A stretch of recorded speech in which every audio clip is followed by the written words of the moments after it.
What to know about electric bikes in 2025. Stick around.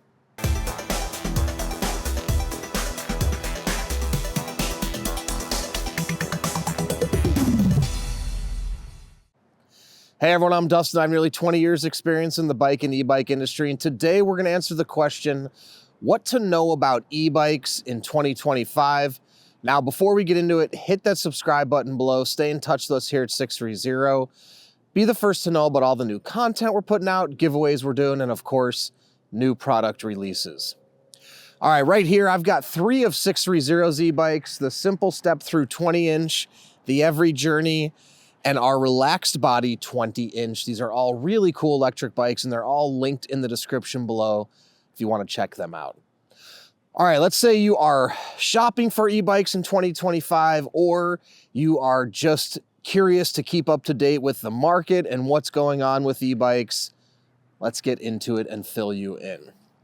All right, couple things to be aware of as we get into 2025 is there's been talks with President Trump getting into office that there could be additional tariffs placed on many goods coming from overseas.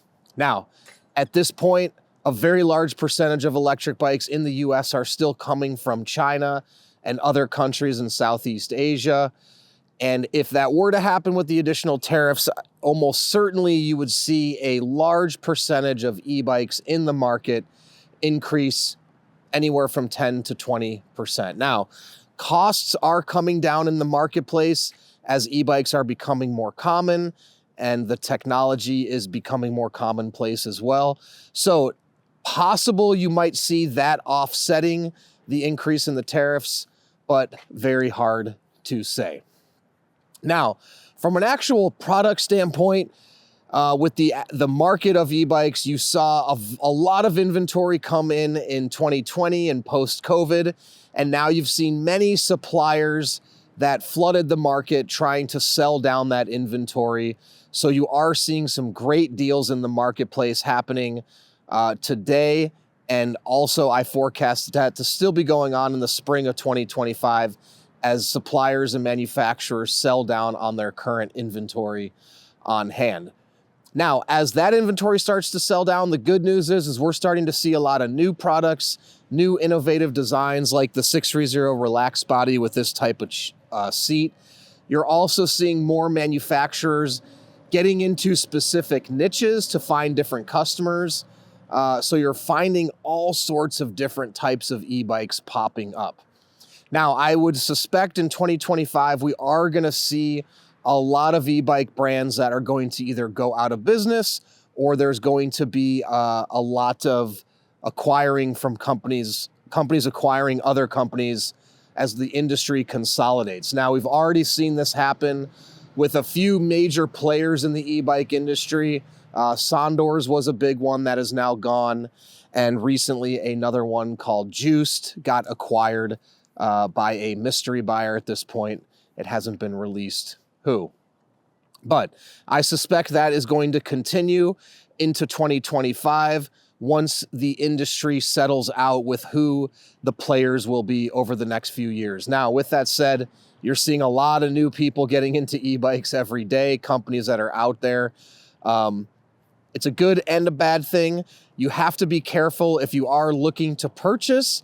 You know, one of the important things with buying an e-bike is finding a brand that has the necessary parts on hand, and they can warranty it, and that they also have a customer service department that is readily available to take your phone calls, answer your emails, should you have any problems down the line. So something you may want to look out for is whatever company you're planning to buy an e-bike for, if the price is right and you don't care about the long-term service, go ahead and jump on it. But if you're looking to purchase from a reputable brand, make sure the company you're buying from in 2025 has either been around for a while or it seems like they will be here for a while with a physical location in the US, because many of these suppliers right now I've seen are actually shipping direct from overseas, and they may not actually have a physical presence in the US. And again, that could cause problems as you get into ownership long-term. You need warranty parts or anything like that. Now, you are also starting to see some regulations happening on local levels and state levels. I've seen things proposed in California about under 16 having to pass a test if you're going to ride an e-bike. So I suspect that in 2025, more of that is going to be in the pipeline. And we will see if anything starts to happen on the federal level. Now, in terms of other specs and products, you're seeing, like I said, the expansion of many different types of e-bikes. You're seeing larger motors, you're seeing dual motors, you're seeing thin tires, fat tires. So if you are in the space, I would recommend doing your research and finding the e-bike that is right for you. Now, obvious, that sounds like an obvious thing, but if you're somebody that wants an e-bike for hunting or camping and you need fat tires, maybe you want a dual motor, because what's legal for off-roading in a wilderness area is not necessarily legal for a pavement riding e-bike. Now, with that said, it'd be up to your local jurisdiction to actually ticket you or fine you for riding an e-bike that isn't technically street legal.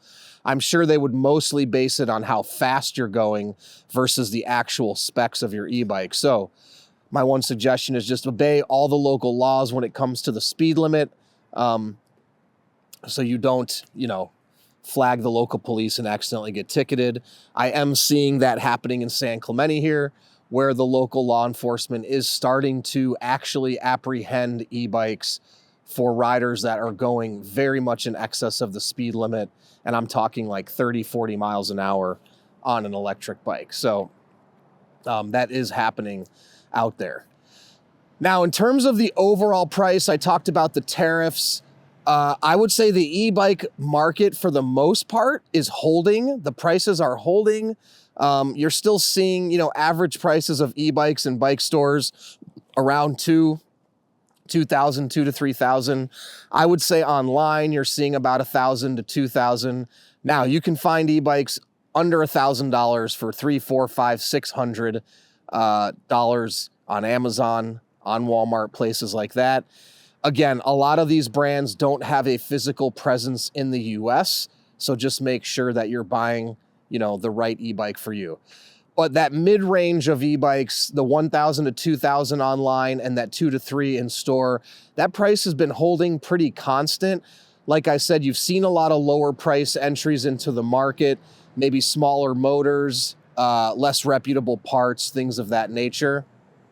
But in general, I would say $1,500 online is about the average. And like I said, in store is probably about $2,000 to $3,000. But again, depends on what store you're in and what type of e-bike. Obviously, mountain e-bikes are going to be, in excess of that, $3,000, $4,000, $5,000, $6,000 if you're walking into a store. Also, road bike e-bikes are going to be several $1,000s as well. So just giving a basis of what the range could be. A lot of that's also just going to be the same principles, really dictated by the battery size. The motor size also plays a role, not nearly as much as the battery. Now, the brand of motor and battery also is going to have a big impact on the price. Companies like Bosch and Shimano, if you are running their motors, it's going to be significantly more expensive than a motor from, let's say, Bafang. So you just have to decide what is the right choice for you and what type of riding are you going to do, and also look into the warranties and things like that. So again, totally depends on your use case and what you're going to be and what you'd like to spend and what your budget is on an e-bike. Now, the other thing I touched on is the really cool thing is you're starting to see just the expansion of the electric mobility segment. So all sorts of different types of e-bikes and e-trikes. You can see, like I said right here, ours with the seat on here. We also have a four-wheeler that you can pedal as well. That's a really cool option, and there's tons of other ones out there. So if you're just stepping into the e-bike space and looking for something, make sure you do your research, look around, and find out all of the options. And of course, if you can, get out and test ride to go take a look. What else can I touch on? All right, so you're seeing other things you're seeing as well. E-bikes are primarily with mechanical disc brakes. You are seeing more hydraulic disc brakes out there. Not always necessary, but a more expensive option. They do work really well, but that will increase the price of the particular e-bike you're looking for. In addition to that, there's still different motor sizes. You've got the motor locations, the rear hub motors, the mid-drive motors, and the front hub motors. I would say for recreational riders, the rear hub and the mid-drive are two of the most popular. The rear hub motor is going to be less expensive than the mid-drive motor. So unless you need a lot of torque and doing big hills, a rear hub motor should be fine for you. But if you are doing off-road riding or going up steep inclines, then a mid-drive is something to consider as well. But again, a mid-drive motor is going to average about $500 to $1,000 more than a rear hub motor, if not more. Front drive motors are not as common on e-bikes anymore. I mean, you still see them out there. They are a very simple way of putting a motor on your e-bike. They're not going to have as much torque as a rear hub or a mid-drive. But if you're doing a lot of flat ground riding and you don't need a significant amount of power, they are a good option as well. So I forecast that there's going to be, the e-bike sector is going to be growing. It kind of peaked in 2020s, gone through a little bit of a down cycle in units. And I think as we start to flatten out here, we're going to start to see an incline as more adopters get into the space. Now, if you have any other questions about electric bikes, or you have any thoughts about what to know about e-bikes in 2025, please put it below so others can read and check it out. Also, we've got a video on our channel, 10 things to know, or 10 things I wish I had known before I bought my first e-bike. Check that out. There's hundreds or thousands of comments, lots of good feedback, and I give some great tips to know before buying your first e-bike. Now, don't forget, all three of these e-bikes and all the e-bikes we carry are linked in the description below. We also offer a 30-day test ride your e-bike policy. If you don't love it in the first 30 days, send it back. No questions asked, no money out of your pocket. In addition to that, we warranty everything for 1 year. Anything goes wrong in the first year, we take care of it, parts and labor. And lastly, join our community. We have a Facebook group with thousands of members in it. Join the group before you purchase to talk to existing riders to ensure you're making the right choice.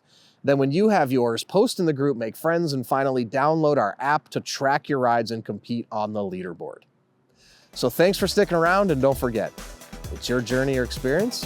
Enjoy the ride.